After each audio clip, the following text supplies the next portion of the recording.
দাঁড়ান, আপনি আমাদের বাড়িতে আসবেন না। হাসবো না মানে কি বলছো? তোমাকে আমি ভালোবাসি আর তুমিও আমাকে ভালোবাসো। ভালোবাসা? আমি ভালোবাসি? তাও আবার আপনাকে? ভাবলেন কি করে? ইয়ে কি বলছো তুমি? হ্যাঁ, আমি ঠিকই বলছি। এই গ্রামের সবাই জানে আমি কতটা নাটক করতে পারি, আর আপনার সাথেও করেছি।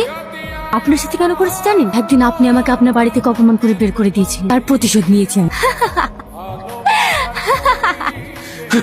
আমি তোমাকে ঘৃণা খাইয়েছি। তোর নাম সাথী?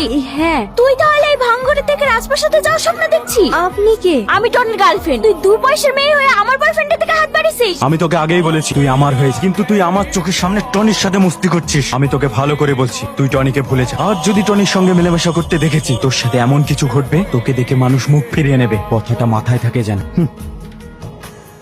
মা, ও মা, মা তোমার কিচ্ছু হবে না। কিচ্ছু হবে না তোমার। কে কোথায় আছে? আমার মাকে বাজার। কেউ শুনছে? আমার মাকে বাজার।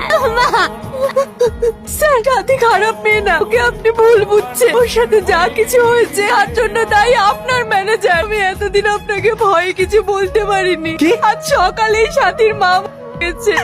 তুমি এসব কি বলছো? আপনাকে অনেকবার ফোন করেছিল, আপনি ওর ফোন ধরেননি।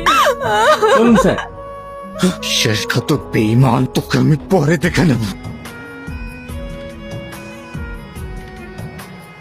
কি ব্যাপার? এই ঘৃণার মানুষটাকে দেখতে এসেছেন বুঝি? আজ আমরা সব ছেড়ে চলে যাচ্ছি। তুমি কোথাও যাবে? আজ থেকে তুমি আমার বাড়িতে থাকবে। কোন পরিচয়ে? আমার পরিচয়।